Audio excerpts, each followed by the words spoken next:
আমি আমি বাংলাদেশের দিনাজপুর থেকে বলতেছি। জি আমার বলেন। প্রশ্নটি হচ্ছে, সহশিক্ষা প্রতিষ্ঠানে শিক্ষকতার উপার্জন কি হারাম? যদি হারাম হয় তাহলে কেন হারাম? নবী সাল্লাল্লাহু আলাইহি সাল্লাম তো মেয়েদেরকেও বিভিন্ন বিষয়ে শিক্ষা দিয়েছে, এবং মুদি দোকানের ব্যবসায় অনেক মে- ব্যাপাররা মেয়েদের সাথে কথা বলতে মেয়েদেরকে হয়। শিক্ষা দিয়েছেন তাহলে মানে মেয়েরা চেহারা খুলে সামনে বসছে নবীর সাথে?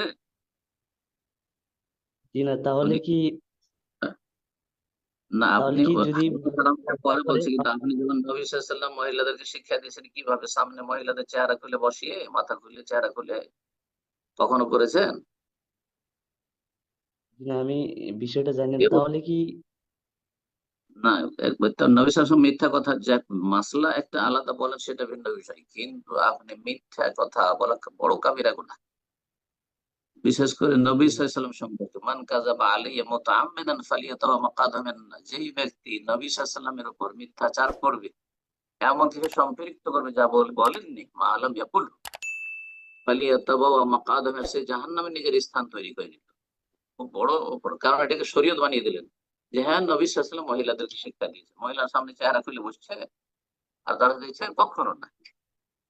হেজাবের হুকুম যে নাযিল হয়েছে ষষ্ঠ, তারপর থেকে সমস্ত সাহাবিয়াতগণ তারা চেহারা ঢেকে রাখতেন, জি। আর এমনিতে হেজাবের আগেও তারা মাথা ঢেকে চলাফেরা করতেন। মাথা ঢাকাটা আরবদের মধ্যে সবসময় ছিল, হেজাবের আগেও ছিল, আর হেজাবের পরে অতিরিক্ত যেটা হয়েছে সেটা হচ্ছে পুরো চেহারা ঢেকেছে। তো এই মশলা হয়ে গেল। আর আপনার আসল মশলা হচ্ছে যে মহিলাদেরকে সহশিক্ষায় বা মেয়েদেরকে, সাবালিকা সাবালক, তাদেরকে সহশিক্ষায় যদি কেউ পড়ায়, শিক্ষকতা করে, তার রুজি কি হারাম? আপনি হারাম বললেন, আমরা তো হারাম বলিনি। কাজটি জায়েজ নয়। এই সহশিক্ষার সিস্টেম এটা পশ্চিমা সিস্টেম, ব্রিটিশরা আমাদেরকে দিয়ে গেছে। আমাদের দেশগুলি স্বাধীন হইলো আসলে কাফেরদের সভ্যতা থেকে স্বাধীন হয়নি, সবগুলি খেয়ে গেছে। তাদের কারিকুলাম, তাদের সংস্কৃতি, তাদের কুসংস্কার, তাদের সভ্যতা, তাদের বেহায়াপনা সব খেয়ে গেছে। বোঝা গেছে?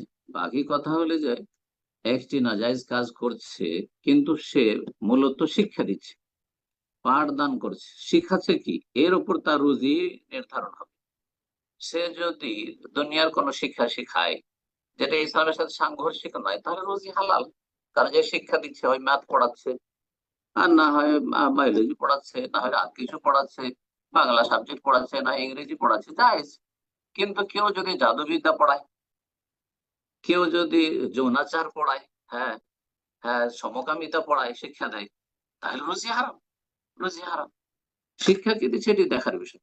কেউ যদি মাজার পূজা পড়ায়, সুফিজম পড়ায়, ইসলামী প্রতিষ্ঠান, তাদের নাম মাদ্রাসা, কিন্তু সুফিজম পড়াচ্ছে, পীর মুরিদের তরবিয়ত দিচ্ছে, তাহলে রুজি হারাম, কারণ হারাম পড়া পড়াচ্ছে। আশা করি বুঝতে পেরেছেন। তো সহজ শিক্ষা জায়েজ নয় বলে সহশিক্ষা যেখানে হচ্ছে সেখানে শিক্ষকতা করলে রুজি হারাম হয়ে যাবে, এটা আবশ্যক নয়। মাসলাগুলিকে একাকার করে দিবেন না। জি, বারাকাল্লাহ ফিক।